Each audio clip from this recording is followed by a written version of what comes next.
Letter A. Personal prayer is our lifeline to God. When we read the Bible, God speaks to us. When we pray, we speak to God. Philippians chapter 4, verse 6. Do not be anxious about anything, but in every situation, by prayer and petition, with thanksgiving, present your request to God. Letter B.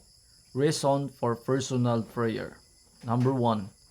We deepen our friendship with Jesus. Number 2. Jesus pray. He set example to us. Jesus tell us to pray. It is a command. Number 4. Jesus promised to answer our prayer. It is sin not to pray? Yes. Letter C. Manner of personal prayer. Number 1. Naturally. Parang kinausap mo lang yung ama mo or yung ina mo or yung kapatid mo. Huwag pabalik-balik or huwag memorize. Number 2. Daily. Kailangan araw-araw po natin na manalangin sa Kanya. Number 3. Alone and in a quiet place if possible. Katulad ng Panginoong Hesus, madaling araw siya nanalangin at pumupunta siya sa quiet place. Number 4, consistently. Kailangan na consistent yung pinapanalangin natin sa Diyos. Kung kalooban niya, ay kanyang diringgin yung mga panalangin natin. Letter D, we must always remember to whom we are praying. Number 1, confess our sin.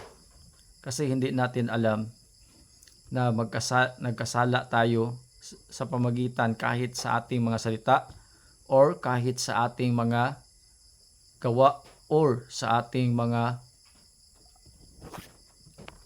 isipan. Number 2, thank God. Always thank God. Kasi kahit hininga natin ay hindi sa atin, ay galing sa Kanya. Lahat ng bagay ay galing sa Kanya. Always thank God kasi buhay ka pa ngayon. Number 4, pray for others.